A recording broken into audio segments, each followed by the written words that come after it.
नमस्कार, आप देख रहे हैं एबी स्टार न्यूज। मैं हूं आपके साथ सपना वर्मा। वक्त हो चला है आपका राज्य आपकी खबरों का। पहली खबर बिहार के गया से आ रही है, जहां पर शॉर्ट सर्किट की वजह से एक मॉल में आग लग गई। आग इतनी भीषण थी कि इसकी वजह से हड़कंप मच गया। आग की वजह से वहां की 6 दुकानें इसकी चपेट में आकर पूरी तरह से नेस्तनाबूद हो चुकी हैं। पूरी तरह से दुकान तबाह हो चुकी है। मामला गया जिले के गुरुआ थाना क्षेत्र के चेरकी मंझार का है, जहां शॉर्ट सर्किट की वजह से मॉल में अचानक आग लग गई। इस आग की लपटें इसकी चपेट में आकर 6 दुकानें आ गई। आग में करोड़ों रुपए का सामान भी जलकर राख हो गया। वहीं मार्केट के ऊपर रह रहे एक शख्स जिसका नाम जमालुद्दीन है, उसका घर भी 50 लाख रुपए के सामान सहित आग की चपेट में आ गया। मौके पर पहुंचे एसडीओ, सीओ और चेरकी पुलिस, साथ ही साथ गुरुआ पुलिस के दमकल विभाग की गाड़ियों ने आग को बुझाने की तमाम मशक्कत की। लगभग 6 घंटे की कड़ी मशक्कत के बाद आग पर काबू पा लिया गया। 6:30 बजे हम सोए हुए थे, तो यहाँ से मेरे पास कॉल आया मेरे पास कि तुम्हारी दुकान में आग लगा। जब तक हम यहाँ पर आए तो देखे कि मेरे दुकान में तो आग नहीं पहुँची थी, दुकान पहुँची थी ये कपड़े वाला दुकान। और जब यहाँ पर आए तो जब तक शेटर खोलने के लिए हम गए, हल्का दुकान में पहुँच गया तो मलबा ऊपर से गिरने लगा तो हम शेटर खोल नहीं पाए। उसके बाद जब शेटर खुला तो पीछे से पूरा आग इतना तेज से मारा कि किसी का हिम्मत ही नहीं बोला कि आगे बढ़ा। दमकल को आने में देर हुआ। पहले किस दुकान में आग लगी? पहले दुकान लगा था कपड़े वाला। क्या नाम है उस कपड़े का? दुल्हन साड़ी हाउस। अच्छा, पहले वहाँ आग लगी जी। और वो फैलते फैलते सब जगह फैलते फिर पीछे तक गया, पीछे से दुकान में छत हुआ, उसके बाद आगे। क्या अभी आग पे कंट्रोल पे काबू तो हो गया है, लेकिन कितने घंटे हो गए आग लगे? करीब 4-5 घंटे हो गया। 5 घंटे। दमकल कितने गाड़ी अभी तक आए हैं? दमकल अभी कम से 10-12 गाड़ी आ गया। प्रशासन की ओर से कोई आए हैं? प्रशासन की ओर से उसी टाइम आए थे, मॉर्निंग में ही, तो मंगवाए दमकल। खबर बिहार के गया से सामने आई है, जहां पर तेज रफ्तार का कहर एक बार फिर देखने को मिला। यहां पर ट्रक और कार की भीषण टक्कर हो गई। इस टक्कर में हादसे में 2 लोग मारे गए, जबकि 4 लोग घायल पाए गए। खबर बिहार के गया से सामने आई, जहां पर टक्कर के कारण हादसे में लोग मारे गए हैं। 2 लोग मारे गए हैं। मामला गया के शमशेर खाप गांव के पास नेशनल हाईवे का है, जहां सड़क दुर्घटना में 2 लोगों की दर्दनाक मौत हो गई है। हादसे में 4 लोग घायल बताए जा रहे हैं। घायलों में 2 की हालत अभी गंभीर बताई जा रही है। सूचना मिलते ही आर्म्स पुलिस मौके पर पहुंची और स्थानीय लोगों के सहयोग से सभी घायलों को आर्म्स अस्पताल में भर्ती कराया गया। बताया जा रहा है कि ये सभी कार सवार झारखंड के रामगढ़ से औरंगाबाद की तरफ जा रहे थे। रास्ते में NH2 पर खड़ा ट्रक हादसे की वजह बन गया और हादसे में एक खड़े ट्रक ने 2 लोगों की जान ले ली। बताया जा रहा है टक्कर इतनी जबरदस्त थी कि कार के परखच्चे उड़ गए। वहीं हादसे में मारे गए लोगों की पहचान अभी तक उजागर नहीं की गई है। आर्म्स SHO अनिल कुमार फिलहाल मामले की छानबीन में जुटे हैं।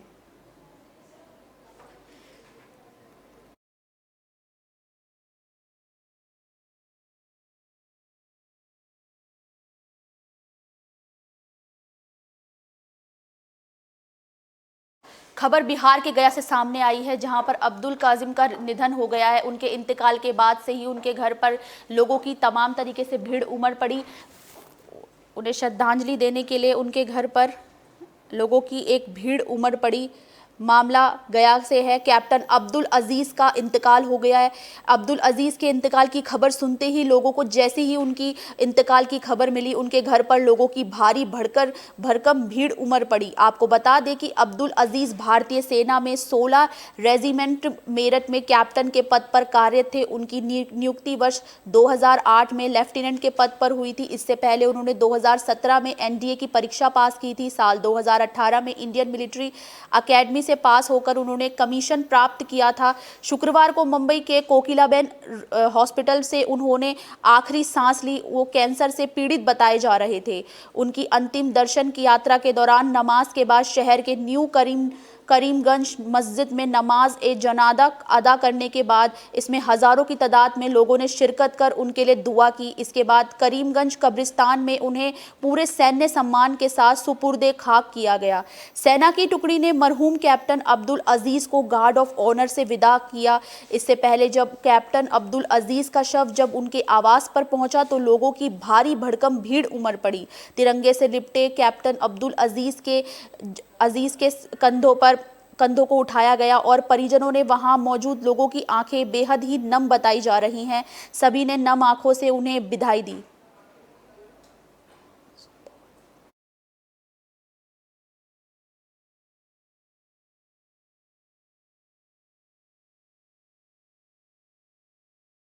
खबर बिहार के सुपौल से सामने आई है, जहां नशे के कारोबार पर एसएसबी ने नाकाम मंसूबे करते हुए यहां नजर आए। एसएसबी की यहां धरपकड़ जारी है। एसएसबी ने नशे के काला कारोबार पर एक बड़ी कामयाबी हासिल की है।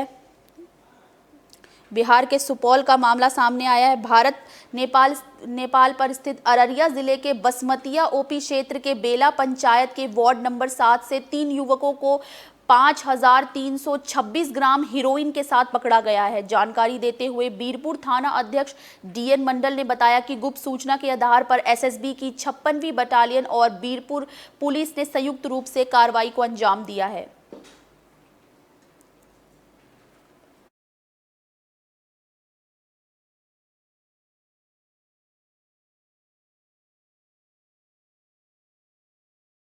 खबर छत्तीसगढ़ के लोरमी से सामने आ रही है, जहां पर भूमाफियाओं का इन दिनों जो कहर है वो तेजी से बढ़ता जा रहा है। भूमाफिया अवैध रूप से जमीनों पे कब्जा कर रहे हैं और मकान बना रहे हैं। इसको लेकर भाजपा के एक नेता भी उन पर भी शिकंजा कसता हुआ नजर आ रहा है। उन्होंने ना सिर्फ अवैध रूप से जमीन पर कब्जा किया, बल्कि जब कार्रवाई करने अधिकारी आए तो उनके साथ भी बदसलूकी की। लोरमी नगर पंचायत और तहसील के इलाकों में भूमाफियाओं का राज तेजी से देखने को मिल रहा है। यहाँ के पटवारी गजाधर पैकरा ने लोरमी के ढोलगी रोड मार्ग से लगे वार्ड क्रमांक 14 रामहेरापुर पर कब्जा मकान बनाए जा रहे मामले की शिकायत की जाँच की, जिसमें मुख्य मार्ग से लगे जमीन पर अवैध रूप से अतिक्रमण कर दबंग भाजपा नेता की ओर से अवैध मकान निर्माण कराया जाना पाया गया। इस पूरे मामले की जांच प्रतिवेदन तहसील में जमा की गई। इसके बाद इसकी शिकायत वार्ड पार्षद सालिक बंजारे सहित अन्य नगरवासियों ने की। इस पूरे मामले को संज्ञान में लेते हुए एसडीएम मेनका प्रधान के कब्जा हटाने के निर्देश पर नगर पंचायत की सीईओ सवीना अनंत ने बेजा कब्जा स्थल का मुआयना करने वहां पहुंची, जहां पर मौजूद अतिक्रमण करने वाला भाजपा नेता अशोक जायसवाल ने महिला सीईओ के साथ बदतमीजी की, उनके साथ दबंगई करते हुए नजर आए। वहीं सीएमओ का सवीना का कहना है कि अनुभागीय अधिकारी के निर्देश अनुसार हम अपना काम करने पहुंचे थे, जांच स्थल पर पहुंचे थे, जहां भाजपा नेता अशोक ने पहुंच के रौब दिखाते हुए उनके साथ अभद्र व्यवहार किया है और बुलडोजर लाकर तुड़वाए। साथ ही अतिक्रमण हटाने पर को लेकर जैसे ही हम कार्रवाई करने की बात हमने की तो मुझे मानसिक रूप से परेशानी की बात उन्होंने कही और साथ ही साथ मुझे देख लेने की धमकी भी दी। फिर बीच में लॉकडाउन के चलते इसमें कोई कार्रवाई नहीं की गई थी।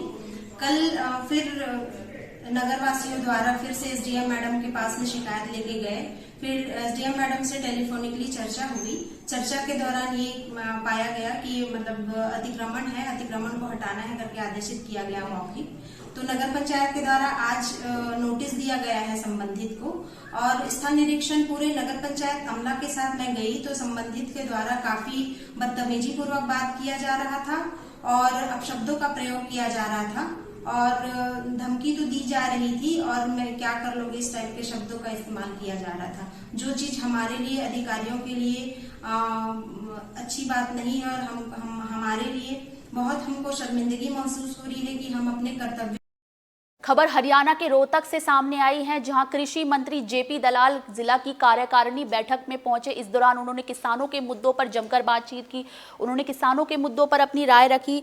इस बैठक के दौरान उन्होंने तमाम तरीके से किसानों के मुद्दों पर अपनी बातचीत की और अपने विचार रखे। रोहतक में सोमवार को जिला कार्यकारिणी की बैठक में हरियाणा के कृषि मंत्री जेपी दलाल पहुंचे, जहां उन्होंने कहा कि किसानों की हर बात मानने के लिए हमारा नेतृत्व तैयार है और जल्द ही किसान आंदोलन खत्म कर अपने घर लौट जाएंगे। अब तो किसान भी समझ चुका है कि पिछली सरकारों में किसानों का केवल शोषण हुआ था। 3 कृषि कानूनों को भले ही सरकार ने वापस ले लिया हो, लेकिन अभी भी किसान अपने आंदोलन स्थल पर डटे हुए हैं। अब उनके घर लौटने का इंतजार हो रहा है। जब इस बारे में कृषि मंत्री जेपी दलाल से आगे की बातचीत की गई तो उनका कहना है कि हमारा नेतृत्व किसानों की पूरी तरह से साथ है। हमें उम्मीद है कि जल्द से जल्द आंदोलन खत्म कर वो अपने घर लौट जाएंगे। या जो भी भाजपा की नीतियाँ, भाजपा का इतिहास, इस तरह से कार्यकर्ता इकट्ठे होकर के ये अद्भुत हमारा संगठन है, हम और पार्टियों से अलग हैं, इकट्ठे होकर के जिस तरह से सारे पार्टी के कार्यकर्ता सारी सरकार की नीतियाँ, विकास की योजनाएं और चरित्र निर्माण की बातें सब मिलकर के एक भाव से हम जब इकट्ठे होते हैं तो काम में जुट जाते हैं।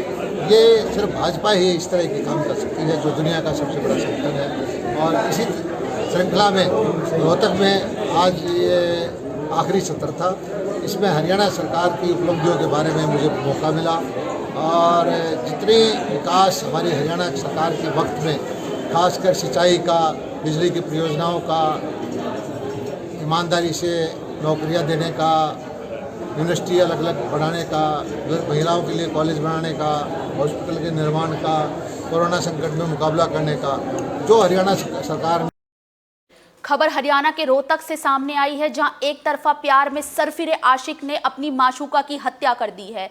इस एक तरफा प्यार की जो ये गुत्थी है, इसमें एक तरफा प्यार के चलते नई नवेली दुल्हन की हत्या कर दी गई है। मामला रोहतक के भाली अंगदपुर का है, जहां एक तरफा प्यार में पागल नई नवेली दुल्हन को गोली मारने का मामला इन दिनों तूल पकड़ता हुआ नजर आ रहा है। जहां मुख्य आरोपी को पकड़ने को लेकर चारों गांव की पंचायत एक हुई है, वहीं विश्व हिंदू परिषद ने इसे लव जिहाद का मामला बताया है। विश्व हिंदू परिषद के राष्ट्रीय प्रवक्ता सुरेंद्र जैन का कहना है कि हरियाणा धर्मांतर की ओर बढ़ रहा है और यही नहीं, जांच कर रहे प्रशासन की जांच पर भी उन्होंने सवाल उठाते हुए कहा कि आपराधिक प्रवृत्ति का होने के बाद भी पुलिस मुख्य आरोपी को 4 दिनों तक क्यों नहीं पकड़ पाई। विश्व हिंदू परिषद ने लव जिहाद पर कानून बनाने की बात कही। आपकी जानकारी के लिए बता दें कि नई नवेली दुल्हन पर फायरिंग का मामला आरोप सांपला के ही शाहिल नाम के एक युवक पर है, जो सांपला का ही रहने वाला है और तनिष्का को एक तरफा प्यार करता था। शाहिल मुस्लिम समुदाय से बिलोंग करता है और शाहिल पर पहले भी कई आपराधिक मामले दर्ज हैं। शाहिल ने 1 दिसंबर की शाम अपने 3 दोस्तों के साथ मिलकर सांपला के एक व्यापारी की इनोवा गाड़ी छीनी और 4 घंटे तक दुल्हन की रैकी करता रहा। फिर दुल्हन तनिष्का की विदाई हुई और 40 किलोमीटर उसने उसका पीछा किया और ससुराल पहुंचने से पहले ही दूल्हे की गाड़ी को ओवरटेक कर तनिष्का पर ताबड़तोड़ फायरिंग कर उसे मार दिया।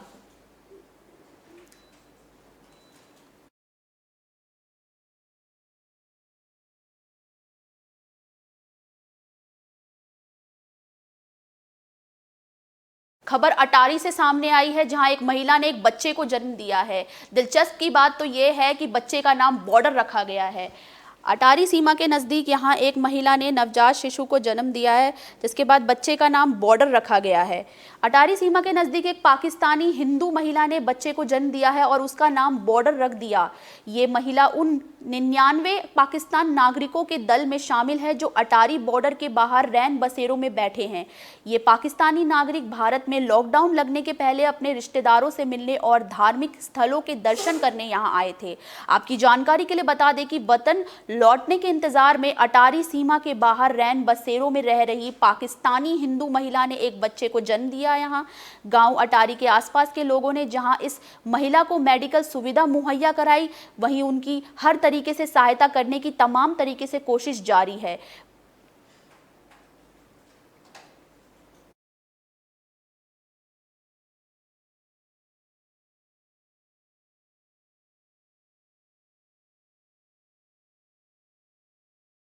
खबर पंजाब के अमृतसर से सामने आई, जहां चाइना डोर का कहर एक बार फिर देखने को मिला। यहां चाइना डोर की चपेट में आकर एक महिला घायल हो गई है, महिला का जबड़ा तक निकालना पड़ा, ऐसी खबर सामने आई है। खबर अमृतसर से सामने आई, जहां चाइना डोर का कहर इन दिनों देखने को मिल रहा है। मामला अमृतसर के तरनतारन रोड का है, जहां एक 58 साल की मनजीत सिंह गुरुद्वारे से माथा टेककर अपने घर वापस लौट रही थी। अचानक फ्लाईओवर पर लटकी चाइना डोर ने उनके साथ टकरा गई। मनजीत सिंह ने चाइना डोर से अपने आप को छुड़ाने की तमाम कोशिशें की, लेकिन इस दौरान उनका जबड़ा कट गया। हादसा इतना भयंकर था कि उनका जबड़ा कटने पर डॉक्टरों ने उन्हें 60 टाँके लगाकर उनका इलाज किया, लेकिन उनकी हालत अभी भी गंभीर बताई जा रही है। है। अमृतसर के एक निजी अस्पताल में वो भर्ती हैं। उधर पीड़ित मनजीत सिंह के पुत्र सर्वजीत सिंह का कहना है कि सरकार बड़े बड़े दावे करती है, पंजाब में या किसी भी सुबह में चाइना की डोर नहीं बिकेगी, लेकिन चाइना डोर का कारोबार सरेआम यहाँ तेजी से चल रहा है और फर फूल रहा है। अगर कोई पुलिस वाला किसी व्यक्ति के ऊपर इस डोर को बेचने के खिलाफ कार्रवाई भी करता है तो वह व्यक्ति थोड़ी देर बाद फिर निडर होकर इस घातक डोर का कारोबार करना शुरू कर देता है। सर्वजीत सिंह ने आगे कहा कि पुलिस वाले खुद ही इन डोर को बेचने वालों से डोर बरामद करते हैं और बाद में खुद ही वो डोर बेच देते हैं। जब ऐसे हालात होंगे तो भला इस डोर से छुटकारा कैसे पाया जाएगा।